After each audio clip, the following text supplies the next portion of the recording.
Tukwaniriza mu kitundu kyaffe kino eky'olunaku lwaliro mu mboozi ya musajja mukulu Gen. Edward Katuma Wamala. Mu kitundu kino tugenda kulaba engeri ekitundu ky'e Karamoja gye kyatabulamu musajja mukulu ono omutwe okutuuka okuwulira ng'alinga agudde eddalu. Teekako ne jeyasanga Salim Saleh ne Kazini. Kantumireko Jamada Musobi okuva e Kata, Kasaga Alex, Emira Muhammad ne Julunga Hamuzo okuva e Bahrain webale okunyumirwa emboozi zino. Gen. Edward Katuma Wamala agamba nti bwe baamala okubatikkira ng'ennaku ssomezi 19 Ogw'omunaana bano bwe batyo baakomawo ewaka nga baakomerawo mu biwayi. Bano baali bamaliriza obulungi koosi n'ey'okubatendeka mu magye era nga bonna baali basanyufu kubanga kyali kya mugaso nnyo kubanga bakomawo wano mu ggwanga erya Uganda ate ng'ekyasinga okubasanyula baali bava bweru wa ggwanga. Bano baali bakirowoozaamu abafamire zaabwe teekako n'emikwano bagenda kubalaba batya nga bakyuse mu nkula mu magezi teekako n'ebitiibwa era nga baali tebayinza kulinda kulaba ku feesi zaabwe bwe zifaanana nga babasanyukira. Wabula bwe baatuuka ku kisaawe ky'ennyonyi Entebbe tebaabaaniriza nga bwe baali basuubira era nga buli kiwayi ekyatuukanga kye bajjangawo ne batwala mu Kampala. Tiwabula yadde nga gwali bwe gutyo baali bawulirira ddala nga bantu banjawulo era nga batadde akamwenyumwenyu ku bantu ab'enjawulo olw'okuba baali boogera Oluswayiri. Entambula gye baakozesanga ddala mu butuufu yali ekakasiza ddala nti waliwo eggye eppya mu kibuga. Bwe batyo bano baasobola okubeera nga bagenda ku kitebe ky'amagye ekyali ku Republic House akaseera ako era nga babawa wiikisi 2 okugenda okubeerako ne famire zaabwe. Mu kiseera ekyo musajja mukulu ono Katumba yali abeera ne Benoni teekako ne bafamire memba abalala era ng'ono yasobola okugenda okukyalirako kitaawe eyali ekikandwa ng'ekyalo kino kisangibwa mu disitulikiti y'e Mukono. Embeera ya kitaawe naddala ku nsonga y'obulamu yali ekendedde wabula yadde yali mu mbeera eyo yasobola okubeera nga yaniriza mutabani we era n'ateekako n'akamwenyumwenyu ku matama. Nti mabegako mu 1977 kitaabwe yali yasalawo okubeera ng'atunda ettaka ly'ennyanama ne bagula ettaka eddene ekikandwa olw'okubanga olugendo lwali luwanvu okubeera nga bagenda ebweza ate nga baalwawo n'okugenda okubeerayo baasalawo okubeera nga babeera ekikandwa era nga wano we waafuuka waka bwe baateeka n'ekijja era nga kitaawe ne nnyina wano we baabaganzika mu maaso g'ennyumba. Kitaawe ne nnyina baali baddiŋŋana ate nga n'ekifo kino kye baali bafunye ekikandwa kwaliko emmwanyi n'amatooke ebyabasobozesa okubeera nga bakkalira awo. Obulamu bwatambulanga bulungi nnyo era nga musajja mukulu ono yadde teyayamba naye yali alina essuubi mu basiisita be engeri gye baali bayambamu kitaawe. Gen. Katumba agamba nti kitaawe yeewuunya nnyo okulaba Katumba ng'ali mu yunifoomu y'amagye kubanga mu kusooka nga tannaba kugenda Tanzania abafamire abalala teekako ne Katumba baali basazeewo obutategeeza kitaawe nti musajja mukulu ono yeegasse ku magye nti abantu b'ebiseera ebyo naddala okuva mu Buganda baali bakyawa ekintu ekiyitibwa amagye ne ssekukyawa yenna olw'ensonga nti amagye ge gennyigira mu kubeera nga balumba olubiri lwa Kabaka nga kwogasa n'okumuwaŋŋangusa. Kuno baali bagattako kugakyawa olw'enneeyisa embi gye baali beeyisamu naddala basajja ba Idi Amin. Taata wa Katumba bwe yamulaba mu yunifoomu y'amagye yamwekenneenya bulungi naye nga tewali kyayinza kukikolera era ono yagenda mu maaso n'okubeera ng'amutegeeza nti bw'abanga kyayagala okukola tikirinaamu buzibu. Katumba yali musanyufu nnyo olw'okubeera ng'awulidde kitaawe akkiriza okusalawo kwe kwe yali akoze era nga muli yatandika okulaba ng'akoze olw'okubeera nga abakulu batandise okuteeka ekitiibwa mu kusalawo kwe ng'omusajja. Ng'akyanyumirwa essanyu lye yali afunye olw'okubanga kitaawe asobodde okukkiriza ekyo kye yali asazeewo.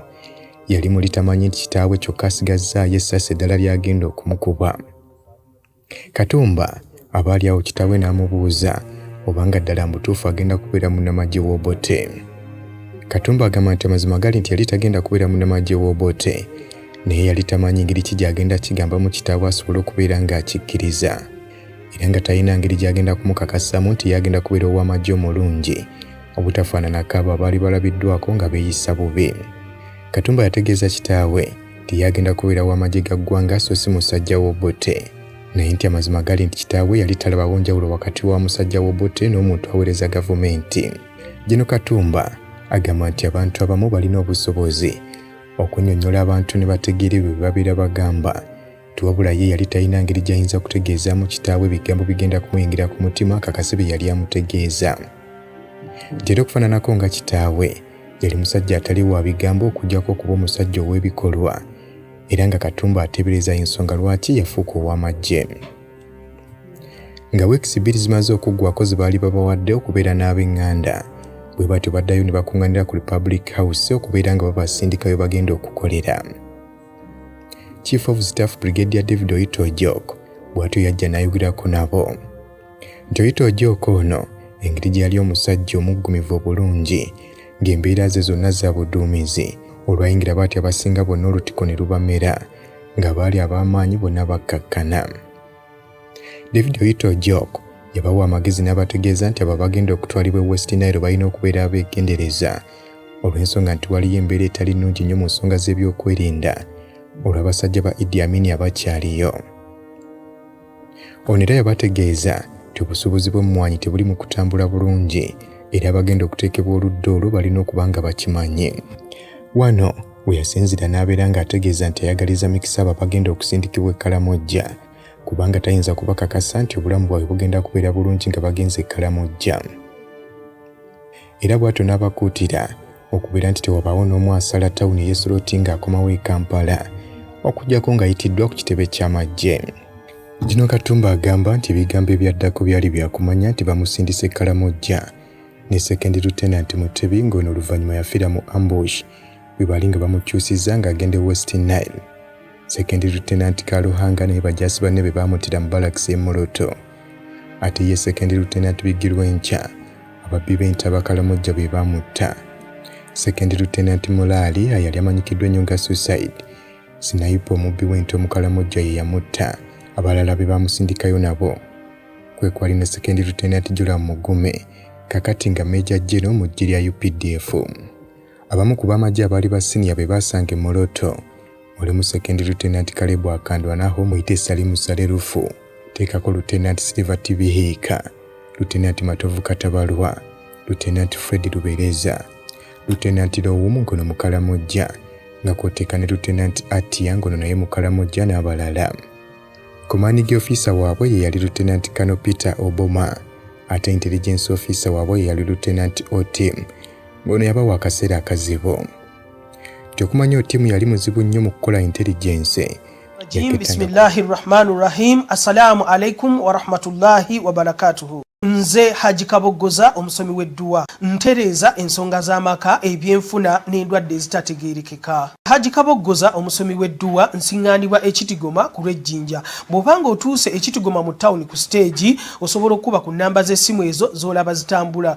Gwe wenna ali ewala oyinza okuyita ku mukutu gwaffe ogwa WhatsApp ku layini eyo eya MTN obudde bwonna mbeerako. Weewala okulumwa ensiri nga tonnaba kwebaka mu katimbako ng'okozesa Ropa Free Mosquito Oil Repellent. Ojja kumusanga mu pharmacies nga Friaka ewandegeya, Spring ne Kamkeya ku Wilson Road ne Mega Supermarkets opposite Old Tax Park ne Garden City. Okumanya ebisingawo ita ku noti 772 bina 21 235 ne noti 7 noti 2 bina 21 235 oba ku www.ropafree.com. Zibo.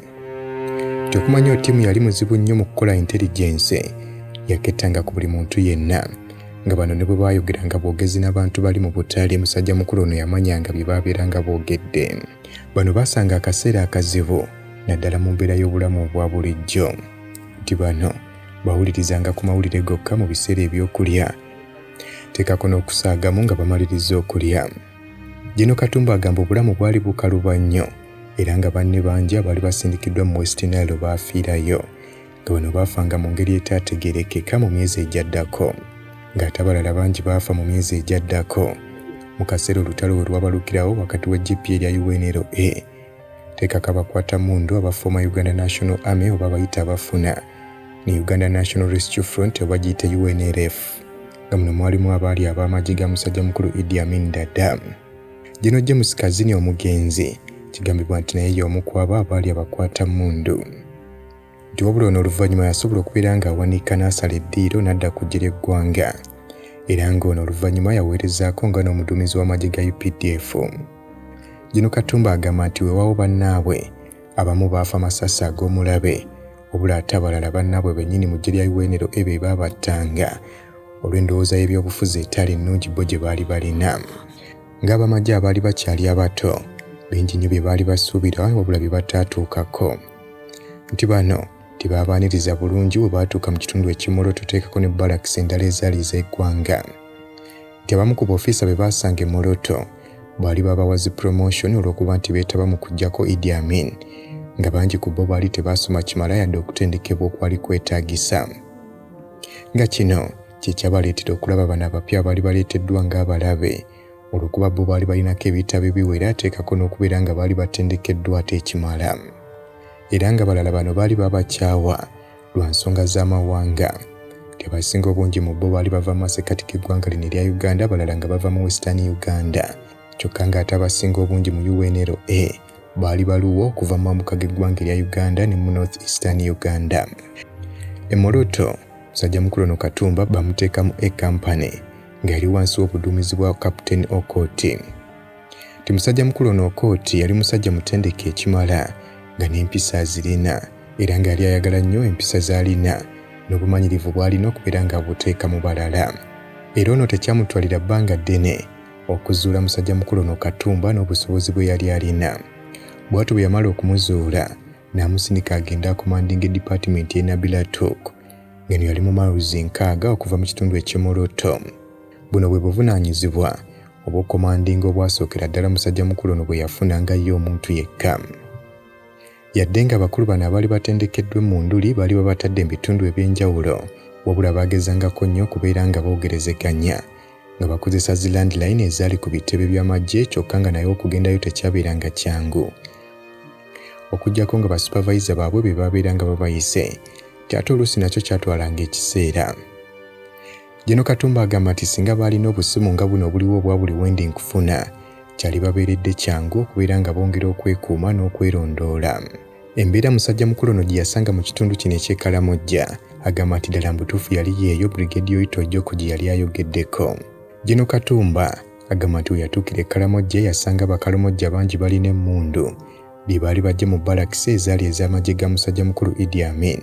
Eggye ly'eggwanga lya Tanzania bwe lyali nga ligoba basajja ba Idi Amin wakati w'omwezi ogwokuna n'ogwokutaano 1979, abamagye bano baddukanga kutaasa bulamu bwabwe ne baleka ebifo ebiterekebwamu emmundu mu balakisi nga tebabiggadde.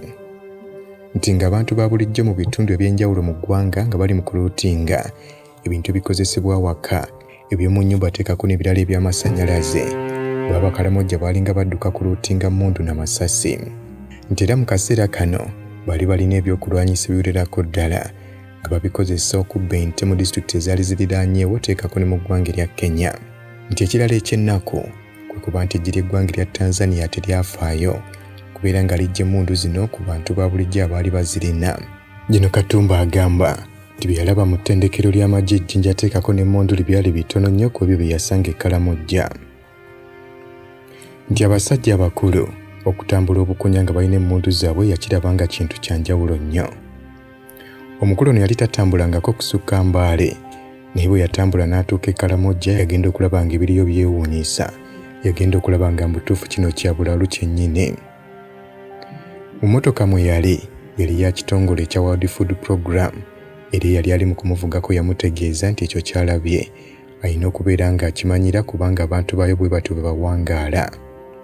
Ono yamuwa amagezi okubeera nga tagezaako kukaka abantu baayo kubateekako ekyo kyalowooza nti kye kirungi oba zaayita empisa ennungi. Ono yamugamba nti kyaleese kwe kubeera nga atereeza ebyokwerinda so si kubeera nga atereeza enneeyisa y'abantu eya bulijjo. Enjala yaluma abantu b'omu kitundu kino eky'e Karamoja emyezi egyagiwererako ddala olw'ensonga nti ebirime byali bigaanye. Era nti ebitundu 9 ku 10 mu kitundu kino baali balya mmere eyali ereeteddwa obuleetebwa, era ng'emmere eno yali y'akawunga aka kyenvu. Nti ekigambo ekyali nga tekiva ku bantu b'omu kitundu kino eky'e Karamoja kye kigambo akoro ekitegeeza enjala. Nti era kyali kifuuse kya bulijjo okuyitaayita mu bukubo obw'ebyalo n'osangayo abantu abakulu abakyala teekako n'abaami abafudde olw'enjala nga bagezaako okugenda ku kifo awaali wagabirwa emmere. Enjala ey'amaanyi teekako n'emmundu ezaali mu bantu ba bulijjo kyasuula eddalu musajja mukulu ono Jeno Katuma Wamala. Nga bo bakomanda abapya be baali basindise ku detachments ez'enjawulo agamba nti baafuna okusoomoozebwa olw'ensonga nti amagye ge baasangayo gaali si matendeke ng'amagye agalina okutendekebwa bwe galina okuba. Baali tebalina mpisa ez'ekinnamagye nti abasinga obungi baali bavubuka baali bakuŋŋaanyiziddwa obukuŋŋaanyizibwa okuva eggulu padde luteekako n'ekitigo era nga bano baali babakuŋŋaanyizza okubateeka mu ggye eri olw'ensonga nti bonna baali bakkiririza mu Dr. Milton Obote teekako n'ekibiina kye ekya UPC. Bano baali babayita bawanga pending oba bayite ba not yet allocated mu bumpimpi ekyali kyafulibwa nnya oba NYM. N'olw'ensonga eyo bano baali tebalina nnamba z'amagye. Ekizibu ekirala kyali kya lulimi, engeri y'okwogerezeganya nabo kuba abasinga obungi baali boogera lulimi luluwo. Musajja mukulu Katumba agamba nti engeri yokka gye yali alina okubeera ng'ayogerezeganyaamu n'abakulu bano kwe kubeera nga babasomesa Oluswayiri teekako n'Olungereza era nga baatandika okubasomesa Oluswayiri olulimi olw'amagye olumanyikiddwa. Kino tekyali kizibu era wano omusajja mukulu we yeebaliza abasomesa be abamusomesa e Tanzania olulimi luno weewawo nga baalumusomesa bamubonereza n'okumubonereza. Bwe batyo baatandika n'okubatendeka ne bafuuka eggye liri organized nti wabula Lieutenant Otimu yali owa intelligence ye teyafangayo kaweefube bano gwe baagezangako okukola kuyigiriza bakulu bano olulimi Luswayiri. Ye bwe yajjanga okwogera nabo yayogeranga nabo luluwo nga tafuddeeyo oba waliwo abalutegeera oba batalutegeera. Musajja mukulu n'agamba nti okulwanyisa obubbi bw'ente kyali kizibu mu kaseera ako olw'eggye lyabwe lyali nga si tteeketeeke bulungi. Kyokka si kye kyali ekizibu ekisinga olw'ensonga nti mu kaseera katono eggye lyabwe lyali litandise okutereera era ng'ente nnyingi nnyo zitandise okununulwa buli lunaku. Ekizibu ekyali eky'amaanyi kye baali balina kwe kubeera nti bakkomanda baabwe ate ente ezaabiranga zinunuliddwa baziteekanga ku mmotoka ne bazivuga ne bazitwala e Kampala okuzitunda. Katumba agamba nti tajjukirako mulundi na gumu kulaba ng'ente zibanunudde ziddizibwa bannannyini baazo naddala ezaali zivudde nga mu kitundu eky'Etteso.